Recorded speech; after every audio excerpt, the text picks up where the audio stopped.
Assalamualaikum warahmatullahi wabarakatuh. Kami dari kelompok 7 ingin menjelaskan tentang teknik-teknik hubungan lembaga pendidikan dan masyarakat melalui media cetak dan media elektronik. Adapun anggota dari kelompok 7 yaitu saya Agape Simbolon, yang kedua Anissa Pakuita, yang ketiga Dwi Arifianti, yang keempat Fania Rizky, yang kelima Putri Mawar Juningsi. Pengertian dari media cetak dan media elektronik. Menurut Benti dan Gunawan 2015 bahwa media cetak adalah media statis yang mengutamakan pesan-pesan visual, yang medianya terdiri dari lembaran-lembaran yang berisi tentang kata-kata, gambar maupun foto dalam tata warna. Sedangkan media elektronik adalah sarana media massa yang menggunakan alat-alat elektronik modern, misalnya seperti radio, televisi, maupun jaringan internet. Saya Anissa Pakuita RF. Di sini saya akan menjelaskan mengenai tujuan penggunaan media cetak dan elektronik dalam hubungan masyarakat. Menurut Benti dan Gunawan 2015, tujuan penggunaan media cetak dan elektronik dalam hubungan masyarakat adalah sebagai berikut. Yang pertama yaitu mengenalkan pentingnya sekolah pada masyarakat. Yang kedua, memudahkan komunikasi antara sekolah dengan masyarakat. Yang ketiga, memberikan informasi kepada masyarakat mengenai isi dan pelaksanaan program sekolah. Yang keempat, membantu dalam mempromosikan sekolah. Yang kelima, mengembangkan kerjasama yang lebih erat antara sekolah dengan masyarakat. Keenam, masyarakat mengetahui perkembangan sekolah. Yang ketujuh, masyarakat lebih mengenal tentang sekolah, visi misi dan tujuan sekolah. Yang kedelapan, menciptakan, membina, memelihara, serta mempertahankan hubungan harmonis antara sekolah dengan masyarakat. Selanjutnya yaitu fungsi media cetak dan elektronik dalam menjalin hubungan sekolah dengan masyarakat. Terdapat 5 fungsi media cetak dan elektronik dalam menjalin hubungan sekolah dengan masyarakat.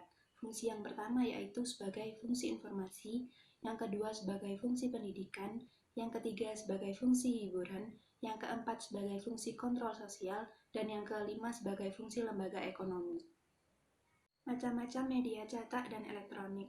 Terdapat beberapa contoh media cetak yang bisa digunakan sekolah dalam menjalin hubungan sekolah dengan masyarakat, seperti majalah, surat kabar, iklan, buletin, stiker dan kalender, poster, pamflet, papan pengumuman dan reklame, brosur, leaflet, siaran pers, buklet, spanduk, banner, dan baliho.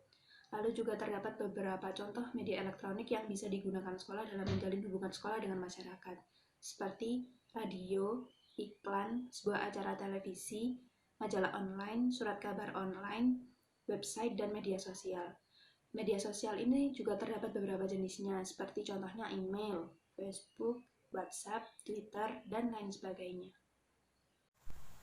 Saya Dwi Arifianti akan menjelaskan mengenai teknik-teknik dalam membina hubungan dengan pers dan prosedur penulisan berita kehumasan dalam pers. Menurut Gunawan dan Benti, tahun 2015, humas sekolah hendaknya bersifat proaktif agar dapat menjalin hubungan yang baik dengan pers, baik cetak maupun elektronik, yang dapat dilakukan dengan cara mengundang wartawan. Humas harus aktif menyampaikan kegiatan sekolah dan informasi penting yang harus diketahui oleh seluruh warga sekolah dan masyarakat mengenai rencana kegiatan. Ada beberapa teknik yang digunakan untuk menjalin hubungan dengan pers, yaitu 1. Membuat siaran pers. Sekolah yang ingin mempublikasikan pers tanpa biaya dapat dengan cara membuat siaran pers sendiri. Apabila berita sudah siap untuk dipublikasikan, kemudian berita tersebut dikirim ke kantor pers yang dituju.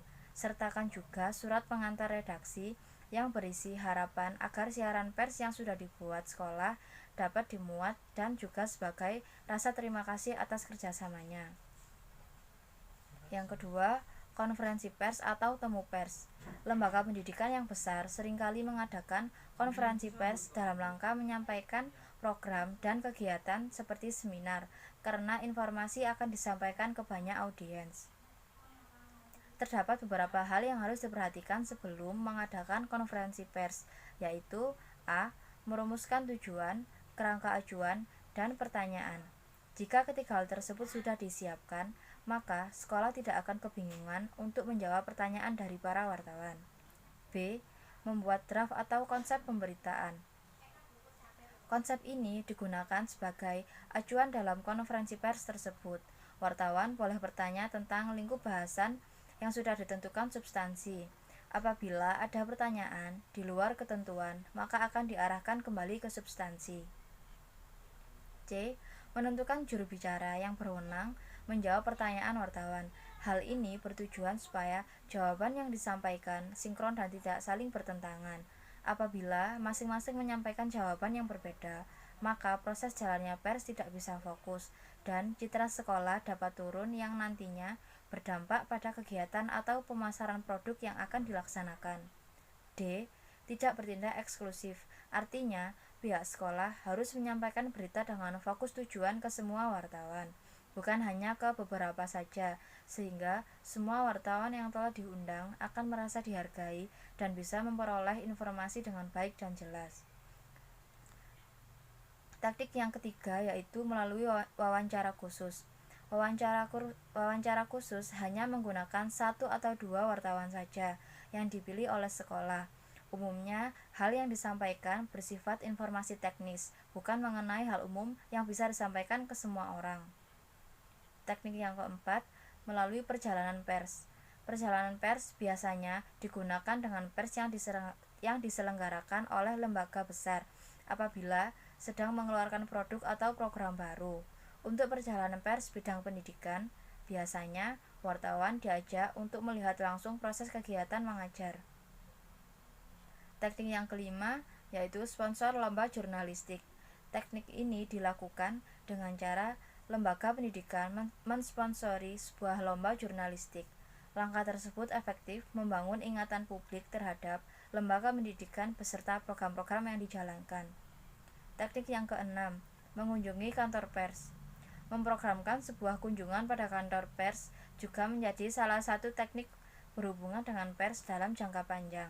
Melalui kunjungan tersebut, sekolah dapat mengetahui dan memahami iklim kerja maupun kondisi perusahaan pers yang bersangkutan. Teknik yang terakhir yaitu menjalin hubungan dengan pers dalam bentuk lain. Hubungan sekolah dengan pers bisa dikuatkan selain dengan mengunjungi kantor, juga bisa dengan mengirim rangkaian bunga atau bingkisan. Materi selanjutnya yaitu prosedur penulisan berita dalam kehumasan. Menurut Nasution dalam Banti dan Gunawan 2015, dalam berita agar dapat diterima oleh pihak pers atau surat kabar adalah 1. Susunan dalam kalimat berita harus sesuai dengan aturan jurnalis. Yang kedua, isi penulisan berita menggunakan tulisan yang singkat, padat, dan kaidah yang tepat. Yang ketiga, berita harus memuat informasi inti pada paragraf pertama, lalu dijabarkan lagi pada paragraf selanjutnya. Yang keempat, bobot, karakter, dan kandungan siaran berita harus sesuai dengan reputasi dan karakter yang ingin menerimanya. Yang kelima, siaran pers yang ingin dikirim ke beberapa media atau jurnal maupun media yang dituju harus media yang terkenal dan penyerahan naskah tersebut harus dicetak. 6. Naskah berita hendaknya dikirim melalui wartawan yang memiliki hubungan baik agar sekolah bisa memantau sejauh mana proses berita tersebut diterbitkan. Assalamualaikum warahmatullahi wabarakatuh. Saya Fania Rizka akan menjelaskan mengenai prosedur penulisan berita dalam kehumasan.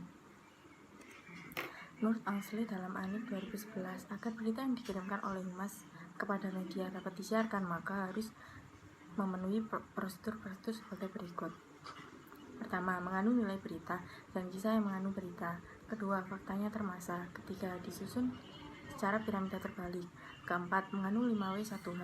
Dan kelima, disusun dengan kata-kata yang lazim dikarenakan sasarannya ialah media massa yang berbeda-beda. Maksudnya, kata atau kalimat yang digunakan harus yang lumrah atau yang mudah dipahami oleh semua kalangan.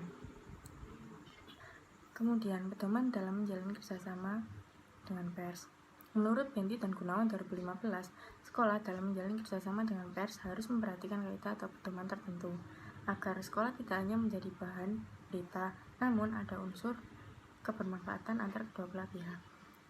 Beberapa pedoman tersebut antara lain yang pertama, berbicara dari sudut pandang kepentingan publik, bukan kepentingan organisasi. Kedua, membuat berita yang mudah digunakan dan dibaca.